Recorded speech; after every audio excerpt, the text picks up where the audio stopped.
PM Modi का मुखबा दौरा कल। मां गंगा के शीतकालीन प्रवास में करेंगे दर्शन पूजन। हरसिल में जनसभा को भी करेंगे संबोधित।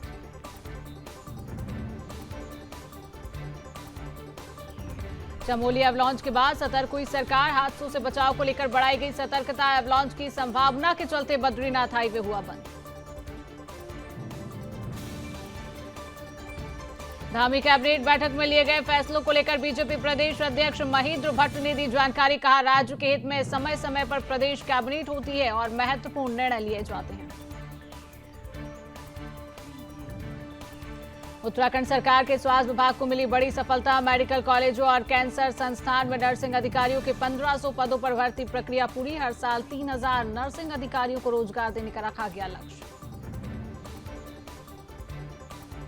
उत्तराखंड में जल्द होगी फायर सीजन की शुरुआत। फायर सीजन में आग की घटनाओं पर रोकथाम के प्रयासों में जुटी उत्तराखंड सरकार।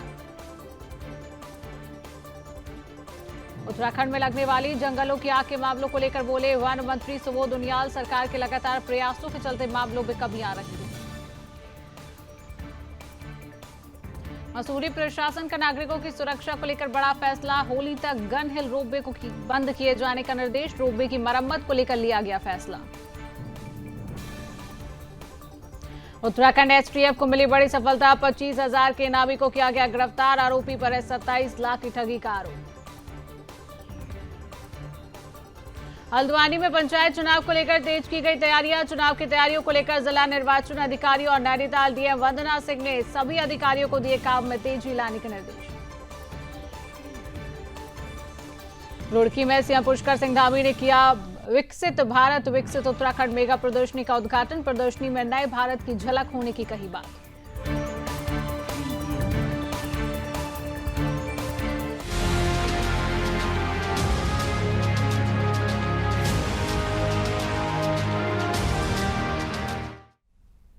नमस्कार, अपना उत्तराखंड देख रहे हैं आप और मैं हूं आपके साथ शिवांगी जैन। और सीधा रुख करेंगे यूपी विधानसभा सत्र की ओर, जहां पर सीएम योगी आदित्यनाथ क्या कुछ करें, आइए आपको सुनवाते हैं। ये लोग नहीं बनने देते थे, हमारी सरकार ने बना करके तैयार किया। हमारी सरकार ने बनाया है, भव्य स्मारक बनकर के तैयार हो चुका है। वाराणसी में संत रविदास जी, मन चंगा तो कटौती में गंगा।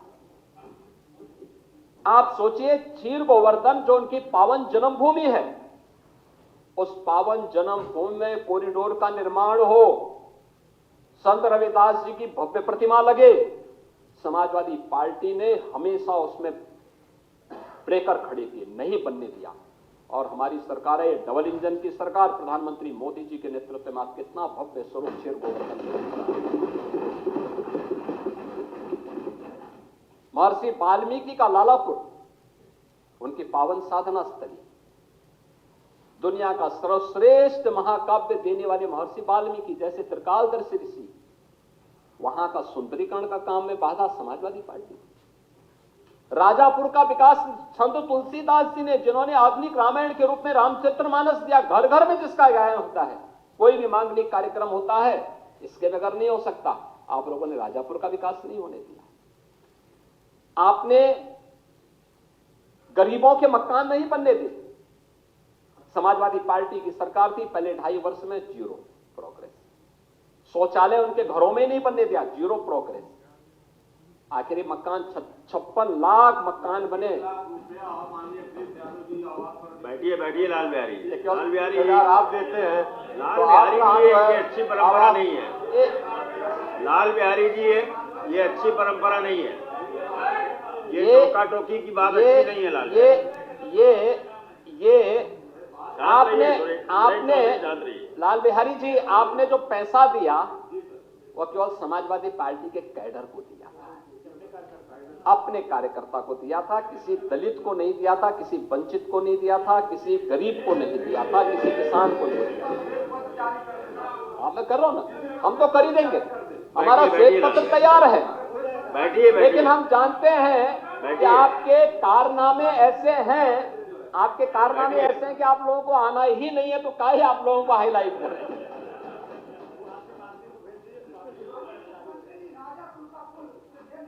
बैठिए बैठिए डॉक्टर अमन। अरे राजापुर की बात मत करिए, मैं कह रहा हूँ पर्यटन विकास की दृष्टि से आप बैठिए बैठिए डॉक्टर अमन। अभी हम विकास की चर्चा करने जा रहे हैं महोदय।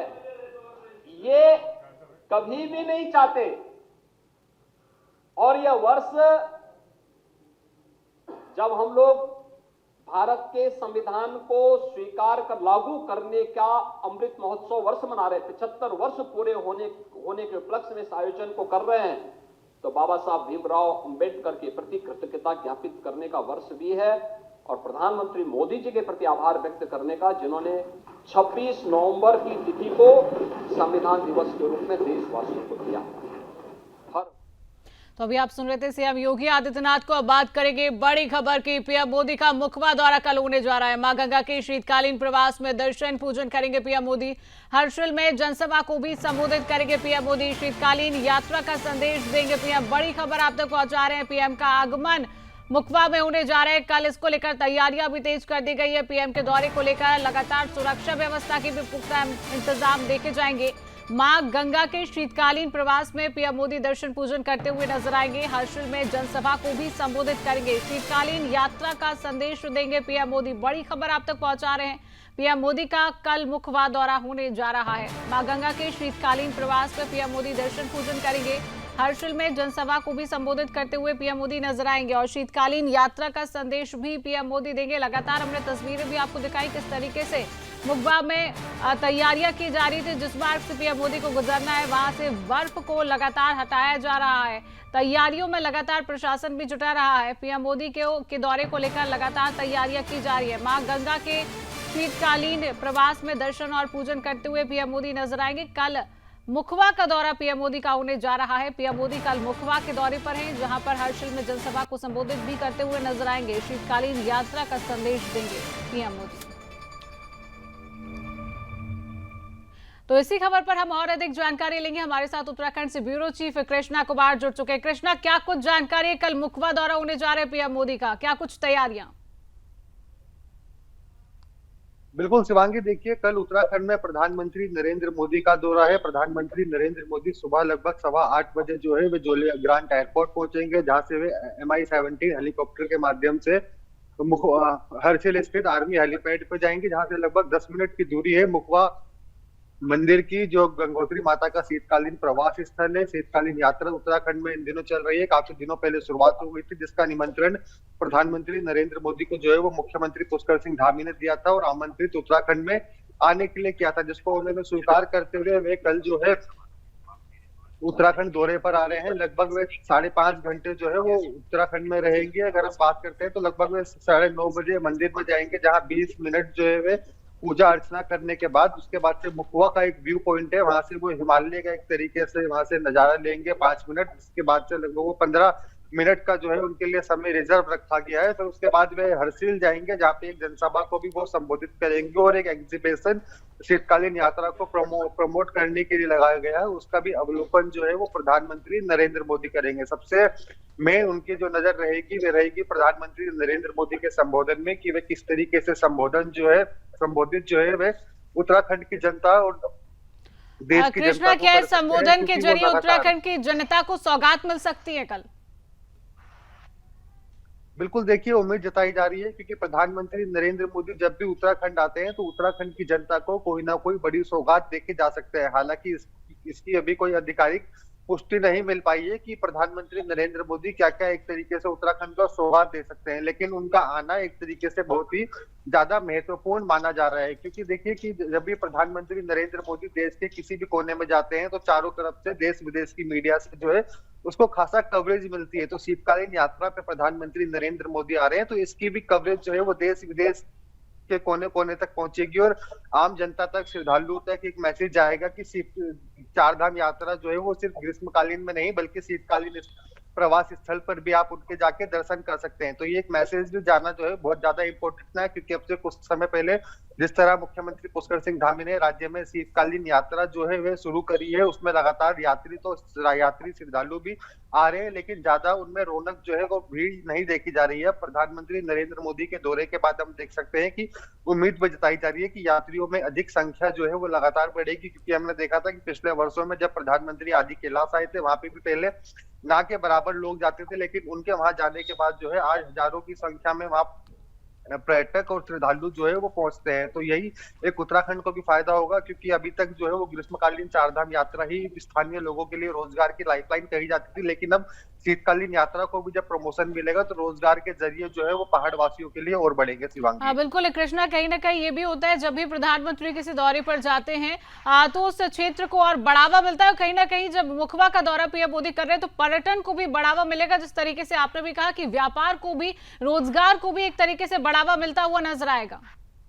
कृष्णा, बिल्कुल निश्चित तौर पर देखिए, अब तक हम देखते थे कि ग्रीष्मकालीन जब चारधाम यात्रा चलती थी तभी एक तरीके से पहाड़वासी जो व्यापार करते थे अपने तमाम, चाहे हम होटल की बात करें, चाहे ढाबों की बात करें या अन्य दुकानों की बात करें, तो सिर्फ चारधाम यात्रा यानी कि ग्रीष्मकालीन में ही उनके जो काम है वो चल पाता था। लेकिन शीतकालीन आते आते हुए सब लोगों को अपना काम जो है उनका काफी धीमा हो जाता था। लेकिन अब सरकार जिस तरीके से शीतकालीन यात्रा पे, शीतकालीन पर्यटकों पर जिस तरीके से ध्यान दे रही है और पर्यटकों की भी एक तरीके से बढ़ाने के लिए पर्यटन में एक तरीके से खासा विकास कर रही है, चाहे हम ओली की बात करें, चोपता की बात करें, चाहे मसूरी की बात करें, नैनीताल की बात करें, ऐसे तमाम पर्यटक स्थल है जहाँ पे सरकार लगातार विकास कार्य कर रही है। और चाहे हम रोड कनेक्टिविटी की बात करें तो इसमें भी एक तरीके से आसान, एक तरीके से चारधाम यात्रा भी इन दिनों होने को जा रही है, क्योंकि पिछले वर्षों में हम देखते थे चारधाम में जब आपदा आई थी वर्ष 2013 में, तब से संख्या काफी कम हो गई थी, हजारों में सिर्फ संख्या रह गई थी। लेकिन जब से प्रधानमंत्री नरेंद्र मोदी ने जो है वो देश की कमान संभाली है, उनके नेतृत्व में तमाम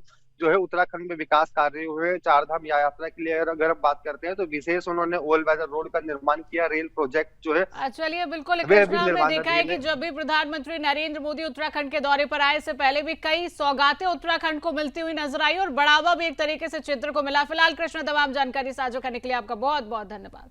और अब बात करेंगे अगली बड़ी खबर के चमोली से है। एवलांच को लेकर अब हादसे को लेकर सतर्कता बढ़ाई गई है। बद्रीनाथ हाईवे को बंद हुआ है। मौसम विज्ञान केंद्र ने अब अलर्ट जारी कर दिया। देहरादून और ऊंचाई वाले इलाकों में बारिश की संभावना जताई जा रही है। 2500 मीटर ऊंचाई वाले क्षेत्रों में एवलांच की चेतावनी दी गई है। बड़ी खबर आप तक पहुंचा रहे हैं, जहां पर एवलांच अलर्ट के बाद अब प्रशासन सतर्क मोड में नजर आ गया है। हादसों से बचाव को लेकर अब सतर्कता को बढ़ाया गया है। एवलांच की संभावना के चलते अब बद्रीनाथ हाईवे को बंद कर दिया गया है। मौसम विज्ञान केंद्र ने इसको लेकर अलर्ट जारी कर दिया है। देहरादून और ऊंचाई वाले इलाकों में बारिश की संभावना जताई जा रही है। 2500 मीटर ऊंचाई वाले क्षेत्रों में एवलांच की चेतावनी भी दी गई। हमने कुछ समय पहले ही देखा किस तरीके से चमोली में जब जो हादसा हुआ उसको लेकर मौसम विज्ञान भी लगातार चेतावनी जारी कर रहा है। एवलांच अलर्ट को लेकर प्रशासन भी अब सतर्क मोड में नजर आ रहा है। हादसों से बचाव को लेकर अब और सतर्कता बढ़ाई गई है। एवलांच की संभावना के चलते बद्रीनाथ हाईवे को पूरी तरह से बंद कर दिया है। मौसम विज्ञान केंद्र ने भी इसको लेकर अलर्ट जारी किया है। तस्वीरें आप देख रहे हैं, ये तब की तस्वीर है जब चमोली में एवलांच हुआ था। चमोली के माड़ा गांव में किस तरीके से बर्फ को हटाया जा रहा था, रेस्क्यू अभियान वहां पर चलाया जा रहा था। उसके बाद ही प्रशासन अब सतर्क मोड में नजर आया है और मौसम विज्ञान केंद्र ने भी अलर्ट को जारी किया है। और देहरादून और ऊंचाई वाले इलाकों में बारिश की संभावना भी लगातार बताई जा रही है। 2500 मीटर ऊंचाई वाले क्षेत्रों में एवलांच की चेतावनी भी जारी की गई है। तो उत्तराखंड के ऊपर से अभी भी एवलांच का खतरा टला नहीं है। रक्षा अनुसंधान एवं विकास संगठन यानी कि डीजीआरई चंडीगढ़ ने एक बार फिर उत्तराखंड समेत 5 राज्यों में एवलांच को लेकर अब अलर्ट जारी किया है। डीजीआरई चंडीगढ़ ने उत्तराखंड के कुल 4 जिलों में एवलांच की चेतावनी जारी की है। डीजीआरई चंडीगढ़ की तरफ से जारी की गई चेतावनी में उत्तराखंड के उत्तरकाशी, चमोली, रुद्रप्रयाग और पिथौरागढ़ में 2650 मीटर से ज्यादा ऊंचाई वाले इलाकों में हिमस्खलन का खतरा बताया है। उत्तराखंड के अलावा जम्मू कश्मीर, लद्दाख, हिमाचल प्रदेश और सिक्किम में भी डीजीआरई चंडीगढ़ ने एवलांच का अलर्ट जारी किया है। तो प्रशासन इसको लेकर अब सतर्क मोड में नजर आ रही है। देहरादून में सोमवार को ही कैबिनेट में कई अहम फैसले लिए गए हैं, जिसको लेकर जानकारी देते हुए भाजपा प्रदेश अध्यक्ष महेंद्र भट्ट ने जानकारी देते हुए कहा कि राज्य के हित में समय समय पर प्रदेश कैबिनेट होती है और प्रदेश हित में जो महत्वपूर्ण निर्णय होते हैं उनको लिया जाता है। इस बार भी इस बैठक में कई फैसले लिए गए हैं। आबकारी नीति से लेकर पेंशन से जुड़े तमाम मामलों पर बात की गई है, जो आगे जाकर प्रदेश के विकास में सार्थक सिद्ध होंगे। इसके साथ ही कहा कि केंद्र सरकार जब जब कोई निर्णय लेती है उसको इम्प्लीमेंट करना राज्य सरकारों का काम होता है। उत्तराखंड सरकार भी केंद्र की योजनाओं को आगे बढ़ा रही है, जिससे आम लोगों तक इसका लाभ पहुंच सके।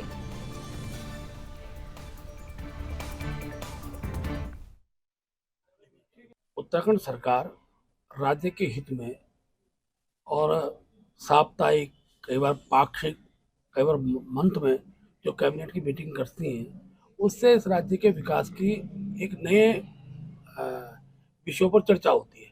कल की कैबिनेट भी बड़ी महत्वपूर्ण रही, खासतौर पर आबकारी के दृष्टिकोण से लंबे समय से नीति नहीं थी, उस नीति का प्रतिपादन किया गया। और इसके साथ साथ ऐसे विषय, चाहे वो कर्मचारियों की पेंशन से जुड़ा हुआ विषय हो, उन सब विषयों की चर्चा हुई है। स्वाभाविक रूप से केंद्र कुछ निर्णय को करता है, उस निर्णय का इम्प्लीमेंट राज्य के अंदर हो जाए, उसकी भी रचना हमारे राज्य के अंदर हमारी सरकार उसको करती है। कल कैबिनेट उसको मंजूरी मिली है। यहाँ पे मैं एक बैठक में उत्तराखंड सरकार ने राज्य के सरकारी मेडिकल कॉलेजों और कैंसर संस्थान में नर्सिंग अधिकारियों के 1500 पदों पर भर्ती प्रक्रिया पूरी कर ली है, जिसको लेकर देहरादून में नर्सिंग महासंघ की तरफ से कार्यक्रम का आयोजन किया गया है। कार्यक्रम में बतौर मुख्य अतिथि हिस्सा लेने पहुंचे स्वास्थ्य मंत्री डॉक्टर धन सिंह रावत ने बताया कि राज्य में हर साल 3000 नर्सिंग अधिकारियों को रोजगार देने का लक्ष्य रखा गया है। अब तक 1500 लोगों को नियुक्ति मिल चुकी है और 10 अप्रैल से पहले सभी लोग अपनी ज्वाइनिंग भी कर लेंगे। स्वास्थ्य मंत्री ने कहा है कि नर्सिंग अधिकारियों को प्रदेश के 5 राजकीय मेडिकल कॉलेजों और हल्द्वानी के कैंसर संस्थान में तैनात किया जाएगा। देहरादून, हल्द्वानी, रुद्रपुर, अल्मोड़ा और श्रीनगर मेडिकल कॉलेजों में नर्सिंग अधिकारियों के कई पद लंबे समय से खाली थे। इसके अलावा हल्द्वानी के कैंसर संस्थान में भी 64 पद खाली थे। अब इन रिक्त पदों पर जल्द ही नर्सिंग अधिकारी तैनात किए जाएंगे। पद निकाले गए थे, जिसमें से 1500 लोगों ने अभी तक नियुक्ति पा ली है और मैंने आज कहा है कि 30 मार्च तक हम ये जो 1500 लोग हमारे मेडिकल कॉलेज में जाने वाले हैं उनकी नियुक्ति पत्र देने के हमने आज कहा है कि 30 मार्च तक हम नियुक्ति पत्र देंगे, ताकि 10 अप्रैल से पहले सब लोग ज्वाइन कर लेंगे। इससे हमारे डिस्ट्रिक्ट हॉस्पिटल बहुत अच्छे अब हो गए हैं, क्योंकि वहाँ 100% अब नर्सिंग स्टाफ आ गया है। अब ये जो 1500 लोग जाने वाले हैं, ये जाने वाले हैं मेडिकल कॉलेजों में। तो मेडिकल कॉलेजों में चूँकि लोड बहुत है आजकल, तो इसलिए मैं कह सकता हूं कि हमारा नर्सिंग स्टाफ जब पहुंचेगा वहां तो बहुत अच्छी हमारी स्वास्थ्य व्यवस्थाएं हो जाएंगी। और मैं इन सब लोगों का धन्यवाद देना चाहता हूं कि उन्होंने आज यहां पे एक स्वागत कार्यक्रम रखा था और सब लोग बहुत खुश हैं कि पहली बार जो है मुख्यमंत्री जी के द्वारा, स्वास्थ्य विभाग के द्वारा, हमारी सरकार के द्वारा 3000 लोगों को हमने रोज़गार दिया है, नर्सिंग अधिकारियों को, और वर्षवार दिया है। इसके कारण हमारे हॉस्पिटल और मेडिकल कॉलेजों की व्यवस्थाएँ अब काफ़ी अच्छी हो जाएगी।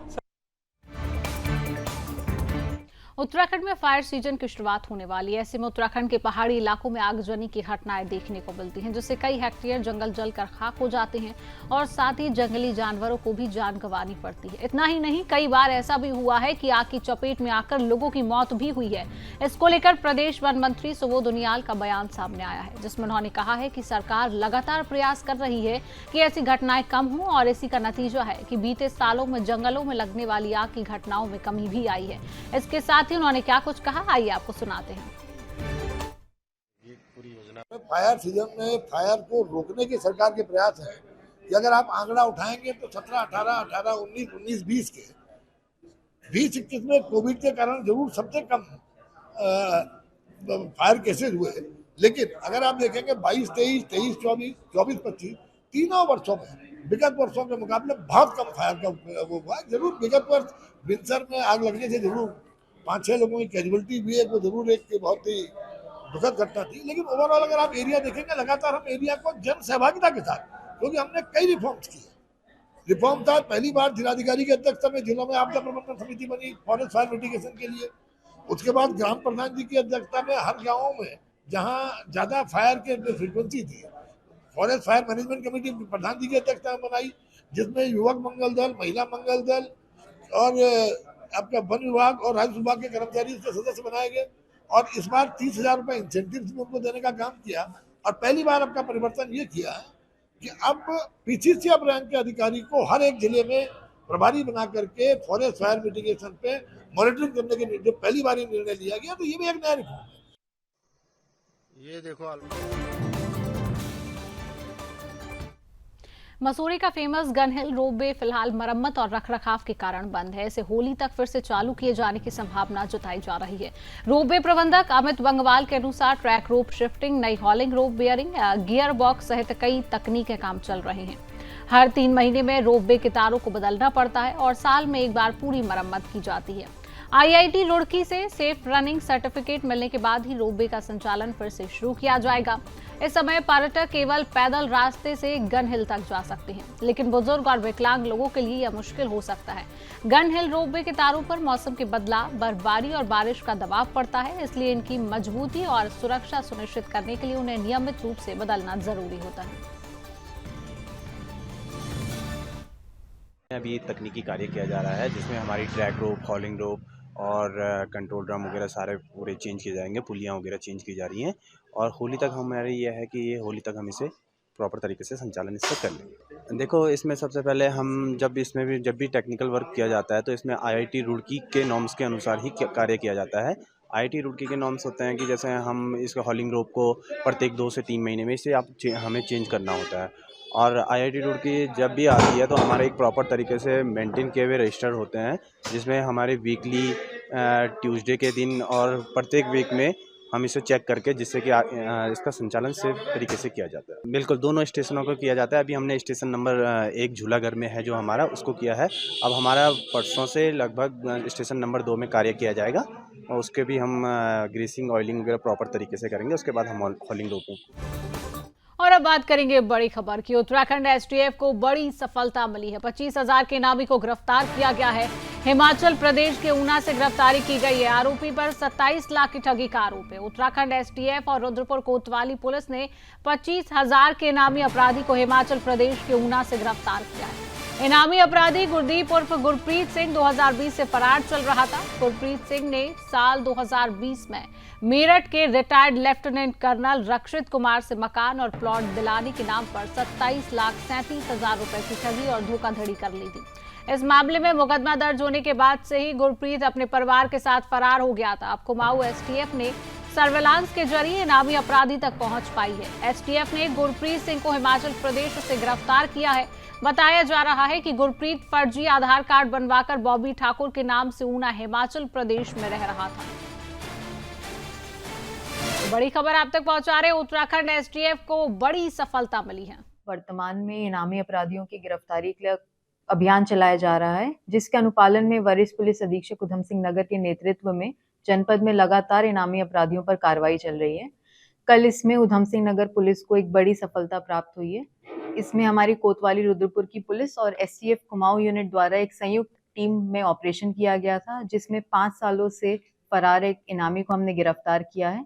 2020 में कोतवाली रुद्रपुर में एक 420 IPC का मुकदमा दर्ज किया गया था, जिसमें अभियुक्त गुरप्रीत द्वारा प्लॉट खरीदने के नाम पर, बेचने के नाम पर पैसों की धोखाधड़ी की गई थी। ये आरोपी 5 साल से फरार था। हमारी टीम के द्वारा संयुक्त इसमें एक्शन लिया गया STF कुमाऊं यूनिट के द्वारा और इसको थाना सदर हिमाचल प्रदेश से गिरफ्तार किया गया है।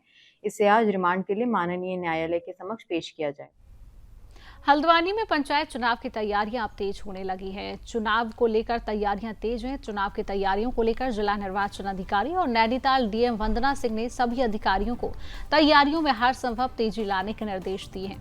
DM नैनीताल ने कहा है कि फिलहाल मतदाता सूची और परसीमन का काम पूरा हो गया है। इसके अलावा बूथों का सत्यापन, आपत्तियों के निस्तारण का काम वर्तमान में चल रहा है। लॉजिस्टिक से जुड़े कामों को भी अंतिम रूप दिया जा रहा है। पंचायत चुनाव को लेकर अब जिला प्रशासन चुनाव आयोग के दिशा निर्देशों का इंतजार किया जा रहा है। चुनाव को लेकर अभी मतदाता सूची का और परिसीमन इत्यादि का जो काम है वो फिनिश हो गया है और उसमें दावे आपत्ति वगैरह के निस्तारण भी हो गए हैं। कई बार उसको वेरीफाई भी किया गया है। इसके साथ बूथों का सत्यापन है, सामग्री की जो प्रोक्योरमेंट है, ये जो लॉजिस्टिक्स से संबंधित काम है वो अभी वर्तमान में चल रहे हैं। जैसे ही आयोग से कोई फर्दर दिशा निर्देश इसमें प्राप्त होंगे उसके अनुसार ऑफिसर्स की नियुक्ति इत्यादि की कार्रवाई करेगी। सीएम पुष्कर सिंह धामी ने मंगलवार को रुड़की के नेहरू स्टेडियम में विकसित भारत विकसित उत्तराखंड मेगा प्रदर्शनी का उद्घाटन किया है। इस मौके पर सीएम ने कहा कि प्रदर्शनी निश्चित रूप से बहुत ही शानदार है और ऐसा वातावरण प्रदान कर रही है जिसमें हम सभी को एक नए भारत की झलक दिखाई दे रही है। इसके साथ ही उन्होंने क्या कुछ कहा, आइए आपको सुनाते हैं। एवं आत्मनिर्भर हो रहे भारत की उपलब्धियों के विषय में यहाँ बताया जा रहा है। अनेक नए नए स्टार्टअप नवाचार कर रहे हैं, तेजी से आगे बढ़ रहे हैं और पूरे देश में स्टार्टअप श्रेणी में हम आज लीडर्स की श्रेणी में पूरे राज्य के अंदर आ गए हैं। वहीं राज्य के भी विभिन्न विभागों द्वारा यहाँ पर स्टॉल लगाकर विभागों की जन कल्याणकारी योजनाओं, कार्यों एवं नवाचारों को इस प्रदर्शनी में दर्शाया गया है। इतना ही नहीं, बहुत सारे हमारे स्वयं सहायता समूह सेल्फ हेल्प ग्रुप के द्वारा भी विभिन्न स्टॉलों में को लगाकर उनको प्रदर्शनी एवं बिक्री के लिए रखा गया है, जो उत्तराखंड में आज मजबूत हो रही ग्रामीण अर्थव्यवस्था की भी मिसाल प्रस्तुत कर रहे हैं। मैं संक्षिप्त शब्दों में यदि कहूं तो न केवल आदरणीय प्रधानमंत्री श्री नरेंद्र मोदी जी के कुशल नेतृत्व में हमारे देश को मिल रही उपलब्धियों को उजागर कर रही है, बल्कि आगामी 2047 तक भारत को विकसित राष्ट्र बनाने की दिशा में प्रतिबद्धता से जन जन को जोड़ने का काम कर रही है। जन गण मन को आगे लेकर विकसित भारत का संकल्प आगे बढ़ रहा है। भाइयों बहनों, हमारा राष्ट्र जो प्राचीन काल से ज्ञान विज्ञान और कला और संस्कृति के क्षेत्र में अग्रणी था, आज प्रधानमंत्री मोदी जी के कुशल नेतृत्व में पुनः अपने ऐतिहासिक गौरव को प्राप्त करने की दिशा में बहुत तेजी से आगे बढ़ रहा है। आज दुनिया के अंदर भारत का मान सम्मान, वैश्विक रूप से भारत की पहचान बढ़ रही है। भारत अब हर क्षेत्र में आगे बढ़ रहा है, दुनिया का सिरमौर भारत बनने की दिशा में आगे बढ़ रहा है और मोदी जी को प्रत्येक क्षेत्र में मोदी जी ने भारत को विकसित और आत्मनिर्भर बनाने के लिए आगामी 2047 का जो भारत का विकसित राष्ट्र के रूप में स्थापित करने की जो यात्रा है उसे प्रारंभ किया है। उसमें अनेकों उपलब्धियां हमारे देश को प्राप्त हो चुकी हैं। आज भारत शिक्षा के क्षेत्र में, चिकित्सा के क्षेत्र में, कृषि के क्षेत्र में विज्ञान, शोध, उत्पादन और तकनीकी विकास सहित विभिन्न क्षेत्रों में आज दुनिया के बड़े बड़े विकसित देशों को भी पीछे छोड़ता जा रहा है। नित नए आयाम गढ़ने का काम कर रहा है, नित नई उपलब्धियां हासिल करने का काम कर रहा है। इसी का नतीजा है कि आज भारत दुनिया की 5वीं सबसे बड़ी अर्थव्यवस्था बन गया है। इसके साथ ही आज भारतवर्ष विश्व के एक प्रमुख सांस्कृतिक केंद्र के रूप में भी अपनी पहचान बना रहा है। आदरणीय प्रधानमंत्री जी के नेतृत्व में आज भारत अपनी प्राचीन सांस्कृतिक विरासत को सहेजने के साथ ही वैश्विक स्तर पर भी आगे बढ़ रहा है। वहीं दूसरी ओर आज हमारी सेना आधुनिकीकरण की ओर आगे बढ़ रही है। सामरिक क्षेत्र में आज मजबूती से भारत का कद वैश्विक स्तर पर निरंतर ऊपर बढ़ रहा है। इतना ही नहीं, अनेक योजनाएं जिसमें हर गरीब का कल्याण सुनिश्चित किया गया है, जन धन योजना, उज्ज्वला योजना, किसान सम्मान निधि, पीएम आवास योजना और आयुष्मान भारत और गरीब कल्याण अन्न योजना जैसी अनेक योजनाएं लागू करके देश के 25 करोड़ लोगों को गरीबी रेखा से बाहर लाने का काम देश की आजादी के बाद किसी के नेतृत्व में हुआ है तो आदरणीय प्रधानमंत्री मोदी जी के नेतृत्व में हुआ है। फिलहाल के लिए इस खास बुलेटिन में इतना ही। देश और दुनिया की तमाम खबरों को जानने के लिए आप देखते रहिए सुदर्शन न्यूज। जय हिंद।